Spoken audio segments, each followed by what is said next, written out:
Hello, and welcome to another episode of PMfm. This week we're going to be talking about handling bad reviews, and with me, Saam Ali. Say hello, Saam.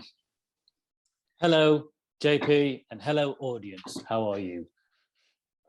Now, Saam, I was waiting in this meeting for upwards of 15 minutes for someone. I was fuming, and then when he finally arrived, he acted as though nothing was wrong. He was as happy as Larry. I couldn't believe it.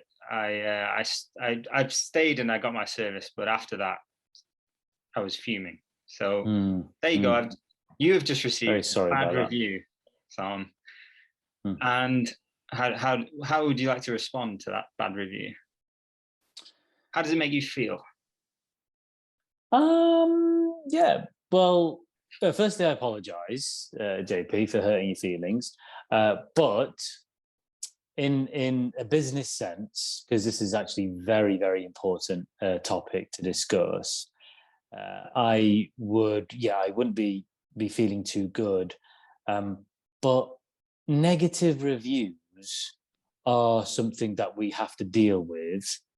And especially pharmacies on a regular basis, they have patients, unfortunately, kicking off quite easily.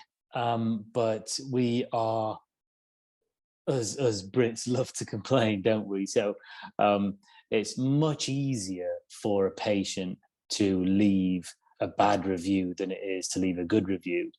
But it's so important that you respond empathetically. Firstly, just responding. We see that there's so many reviews that do not get responded to, don't we? Which is a massive no. It just shows online that the company doesn't care, and it's just that just can't happen. But as long as you respond, and you respond in an empathetic way, then you'll be seen to kind of dampen the blow. But it would also, well, for me, it would spur me and encourage me to get more 5-star reviews. But then you can turn around that once that bad review, can't you? So if you respond, absolutely, you say, okay, you can say, give me a call and we can fix it. Then you can probably turn it around. You've raced through the entire topic there in 3 minutes. But so what I want to do is I want to break it down, because everything that you said, everything that you said there was absolutely valid. But there are things. So, for instance, you clearly don't feel bad at all for being late, because you didn't seem very sorry. But however, I think that some of the issues that I see with pharmacists, and it's a general thing. It's not just pharmacists, but I let's go on the point that you said pharmacists do attract a lot of bad reviews, and I think it's because people, because it's around medication, people maybe feel especially vulnerable. But I also think there's two things. I think prevention is better than cure when it comes to bad reviews. And that does, and this applies for both legitimate bad reviews and bad reviews that are left where actually, as a pharmacist, you might think, oh, we didn't actually do anything wrong there. They've just got the wrong end of the stick, or they didn't understand the process. And I think that's probably the easiest one to sort out, because that's about, what is your process? Is that available for anyone to read? Is it there online? Is it on your website? Does it make it clear what the prescription process looks like? Do you have a prescription reordering app? Does that make it clear? Do you have text alerts? Things like that. I think that is a much, that it's far easier to improve stuff like that, which means that you are a lot less likely to get bad reviews than it is to handle the reviews once they've come in. Because the second point, I guess, is that both the person leaving a bad review and the pharmacist or the team receiving it or generally, the person leaving it is going to be, people don't leave bad reviews unless they're really frustrated. So whether they are in the right or in the wrong, they're frustrated, and that's a hard situation to handle.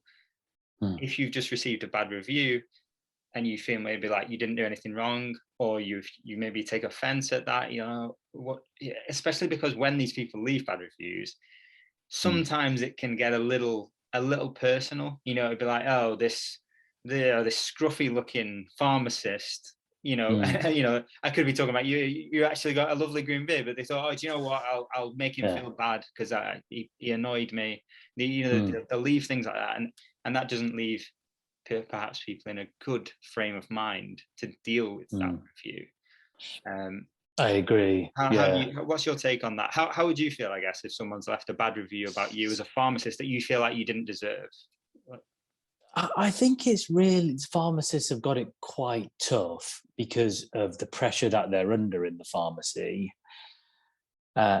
So the pharmacist can take it more personally rather than taking it as solid feedback to what you were saying about processes, because and the latter is how really the pharmacist should think. It's like, this is, the person wasn't happy with the service that was being provided, and has had a go at us online. Yes, I'm going to be like, right, that really doesn't feel good, but you just need to look at it, take it very seriously, and use it as a mechanism to improve the business in general. So it's all about process.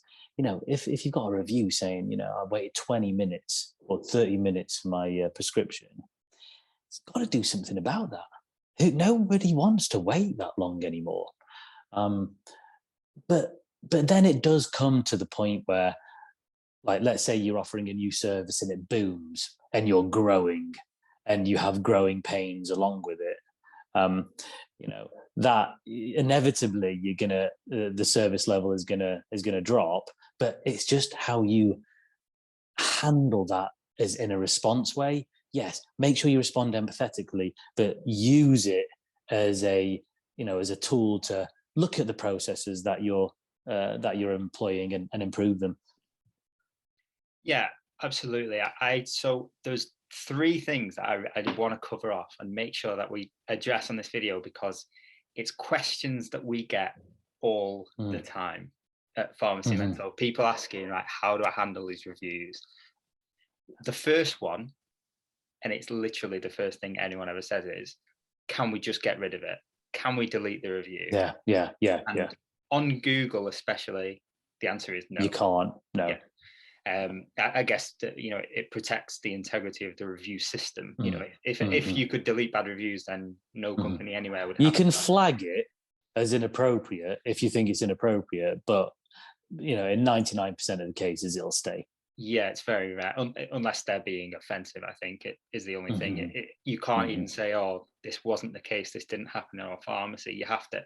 That's the sort of thing where you have to get in touch with the person who's left the review. Yeah. And that's the second question, is, how can I get their details? Can I phone them? Can I get into contact with them? Unless you know who it was, the only way that you can communicate with that person is through the review.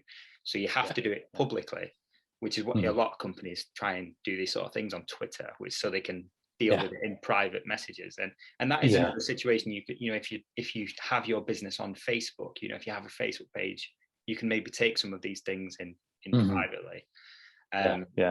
But so more often than not, we get the pharmacist saying, "Oh, I know who that person is." Yeah, and I can remember that situation, so they can get the details from somewhere else. But and handling that by talking to the patient is the absolute best thing to do, because often then you can say, "Oh, if you resolve the situation, would you mind changing your review or taking it down?" Because they can take it down, you just can't.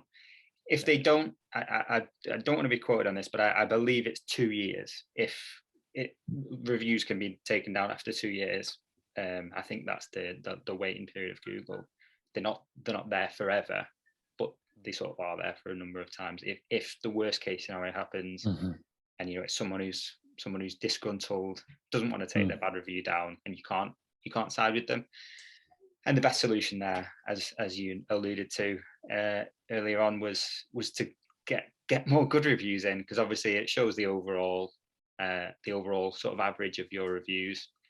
A couple of 1-star ratings might look bad if they're the only ones there, but if it's 100 5-star reviews and 2 1-star reviews, especially when you addressed them publicly and said, "Oh, we're really sorry about this," and made it public that you do care, those reviews aren't going to impact your business in the same way. So, so yeah, brilliant. I think we've covered everything off there. You've redeemed yourself, Sam. You've turned this around. I'm no longer annoyed at you for being 10 minutes late for the meeting. I think we've done a great video, and I give you 5 stars. Well done. Would video with you again. I think it's really important just to mention also is like how to, if you do get a bad review, yes, we've covered that, use it as a feedback mechanism. And then you mentioned, get more 5-star reviews. How do you do that? Well, it is engaging with your people, the person that you're serving in the pharmacy, to get them to do a 5-star review. Or you can have something in your pharmacy to a QR code that could be on the wall, and when they're waiting for their prescription, they can scan it and they can leave a review there. Or you can build it into their social media strategy or into the website. There's loads of ways of getting more reviews, but they make a massive difference, don't they, mate? Oh yeah, I was actually going to do a whole other video on good reviews. So yeah, we can okay, maybe talk about that. We'll cover that at a later point. But yeah, there's some really good points there. And if you need any pointers on that, get in touch.